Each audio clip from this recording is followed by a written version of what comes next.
नमस्कार, Indian kitchen में आपका स्वागत है।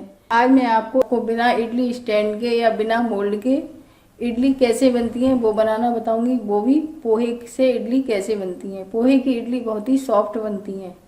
पोहे की इडली बनाने के लिए मैंने 1 कप दही लिया है। दही मैंने ज़्यादा पुराना नहीं लिया है, 1 दिन पुराना दही है। 1 कप मैंने बिना भीगे हुए पोहे ले लिए हैं। आधा कप सूजी ली है।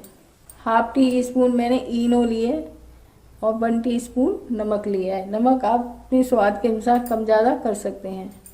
और मैंने 1 टीस्पून मैंने ऑयल ले लिया है। सबसे पहले मैं पोहे को पानी में अच्छे से धोकर भिगो लेती हूँ। पोहे को धोने के लिए मैंने एक कटोरा लिया है। उस कटोरे पे मैं एक छलनी रख दूँगी। उसमें मैं पोहे डाल लेती हूँ। जिस तरह हम पोहे बनाते हैं उसी प्रकार हम पोहे को अच्छे से पानी से धो लेंगे। पोहे मैंने अच्छे से धो लिए हैं। अब इनको मैं ऐसे ही छोड़ देती हूँ। ये 5 मिनट में फूल जाएंगे। जब हम पोहे बनाते हैं तो ये भी उसी प्रकार फूल जाते हैं। पोहे को भीगे हुए लगभग 5 से 6 मिनट हो गई हैं। अब इन पोहे को मैं एक बाउल में डालकर हाथ से अच्छे से मैश कर लूँगी। इस प्रकार मैं हाथ से अच्छे से मसल कर इनको बिल्कुल बारीक कर लूँगी। पोहे मैंने हाथ से अच्छे से मसल लिए हैं। अब मैं इसमें सूजी डाल लेती हूँ।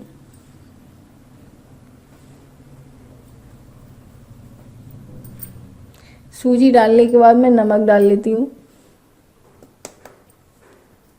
जो मैंने इनो ली थी वो भी डाल लेती हूँ। अब मैं दही भी डाल लेती हूँ। दही हम ऐसे भी डाल सकते हैं या हाथ से इसे अच्छे से मिक्स करके भी डाल सकते हैं। अब इन सारी चीज़ों को मैं चम्मच से अच्छे से मिक्स कर लेती हूँ।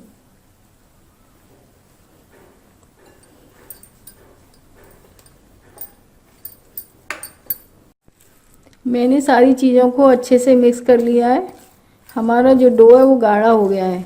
अब इसमें मैंने 1 कप पानी लिया है, वो मैं धीरे धीरे मिक्स करूँगी। लगभग मैंने आधा कप पानी डाला है, आधा कप बच गया है। अगर ज़रूरत होगी तो मैं इसको भी डाल लेती हूँ। पहले मैं ये पानी मिक्स कर लेती हूँ। जिस तरह हम दाल चावल या जो बाज़ार में रवा आता है उसकी इडली बनाते हैं, उसी तरह इसकी भी इडली हम बनाएंगे और ये उतनी ही सॉफ्ट बनेंगी, उससे भी ज़्यादा सॉफ्ट बनेंगी। अभी इसमें हम थोड़ा सा पानी और डालेंगे। लगभग इसमें हमारा पौना कप पानी लग गया है। अब इसे हम ढककर रख देते हैं लगभग 10 मिनट के लिए। तब तक हम कढ़ाई में पानी गर्म करने के लिए रख देते हैं इडली बनाने के लिए। इडली बनाने के लिए मैंने एक कढ़ाई ले ली है। आप चाहे तो भगोना भी ले सकते हैं, कुकर भी ले सकते हैं। मैं इस कढ़ाई में लगभग 1 से 1.5 गिलास पानी डालूंगी। मैंने कढ़ाई में 1.5 गिलास पानी डाला हुआ है। अब मैं कढ़ाई में रखने के लिए इस प्रकार का एक स्टैंड ले लेती हूँ। आप चाहे तो एक थाली या प्लेट का भी इस्तेमाल कर सकते हैं। अब गैस को मैं ऑन कर देती हूँ। गैस का फ्लेम हम हाई रखेंगे और इसे हम कवर कर देते हैं। जब तक इसमें उबाल आता है तब तक हम कटोरियों को ग्रीस कर लेते हैं।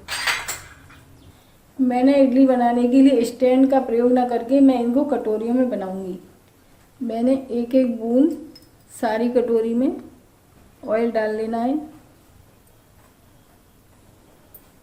अब इसको मैं इस प्रकार ब्रश से या हाथ से चारों तरफ फैला लूँगी,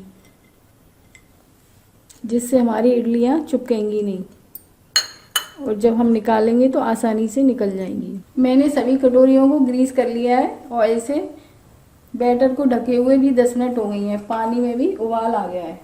अब मैं सभी कटोरियों में एक एक चम्मच भर के इडली का डो डालूंगी। इसे हमें पूरा नहीं भरना है। अगर पूरा भरेंगे तो ये ऊपर तक फूल नहीं पाएंगी।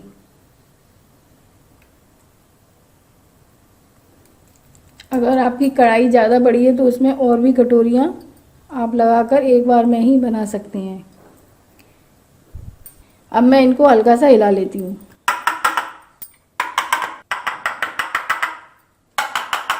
पानी में अच्छा सा उबाल आ गया है। अब मैं इस स्टैंड पर इस प्रकार की जाली ले लेती हूँ। आपके पास अगर इस प्रकार की जाली नहीं हो तो आप चावल पसाने वाली छलनी में भी रख सकते हैं। इसको मैं इस प्रकार बीच में रख लेती हूँ और इसमें एक एक करके सभी कटोरियाँ रख दूँगी। लगभग इसमें 5 ही कटोरियाँ आ पाएंगी। अगर आपके पास इस प्रकार की जाली दूसरी हो तो इस प्रकार आप ऊपर इस कटोरियों के ऊपर भी जाली रखकर और कटोरियों को रख सकते हैं। अब इन्हें मैं ढक देती हूँ और गैस का फ्लेम मीडियम कर लेती हूँ। लगभग मैं इनको 8 से 10 मिनट तक पकाऊंगी। इडली को पकते हुए लगभग 10 मिनट हो गई हैं। अब मैं गैस को बंद कर देती हूँ। इडली बनाते समय हम ध्यान रखेंगे कि इडली का ढक्कन हम बीच बीच में उठाकर नहीं देखेंगे। अगर हम ऐसा करेंगे तो इडली हमारी बैठ जाएंगी और ठीक से नहीं बनेंगी। मैं एक फोक से चेक कर लेती हूँ इडली हमारी पकी है कि नहीं। अगर हमारा फोक बिल्कुल साफ निकलेगा तो इडली समझ लीजिए पक गई हैं। आप चाकू से भी चेक कर सकते हैं या टूथपिक से भी चेक कर सकते हैं। मैं फोक से चेक कर रही हूँ। हमारा फोक बिल्कुल साफ निकला है, इससे समझ लेना चाहिए हमारी इडली पक गई हैं। अब मैं इनको कपड़े की सहायता से कढ़ाई से बाहर निकाल लेती हूँ या चिमटे से। जब ये हल्की सी ठंडी हो जाएंगी तब इन्हें हम चाकू या चम्मच की सहायता से निकाल लेंगे।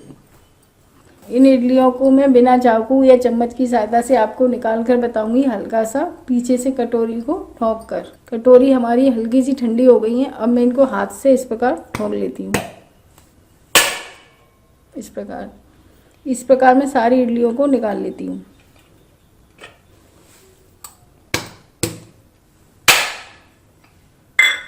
हमारी इडली काफ़ी अच्छी सॉफ्ट बनी है। मैंने सारी इडलियों को कटोरी में से निकाल लिया है और उनको एक प्लेट में लगा लिया है। हमारी पोहा इडली बहुत ही सॉफ्ट बनी है और ये बहुत जल्दी आसानी से बन गई है। अब हम बाकी की इडली भी बना लेते हैं। अगर कढ़ाई में पानी कम हो जाए तो उसमें हम 1 गिलास या आधा गिलास अपने हिसाब से पानी और डालकर तभी हम बाकी की इडलियां बनाएंगे। मैंने इडली को सर्व करने के लिए इनकी कड़ी पत्ते से गार्निश कर दी है। इन इडलियों को आप हरी चटनी से या नारियल की चटनी से, मूंगफली की चटनी से या सांभर से किसी से भी खा सकती हैं। ये उतनी ही स्वादिष्ट होती हैं जितनी कि रवे की इडली या दाल चावल की इडली। अब मैं आपको एक इडली तोड़ कर बताती हूँ ये कितनी सॉफ्ट बनी है।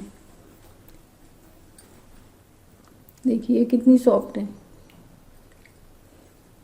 अगर आपको मेरी ये रेसिपी पसंद आती है तो इस वीडियो को प्लीज़ लाइक ज़रूर कीजिए और ऐसी ही बढ़िया बढ़िया अन्य डिफरेंट रेसिपीज़ के लिए इस चैनल को ज़रूर सब्सक्राइब कीजिए। मिलते हैं अगली रेसिपी में, तब तक के लिए धन्यवाद।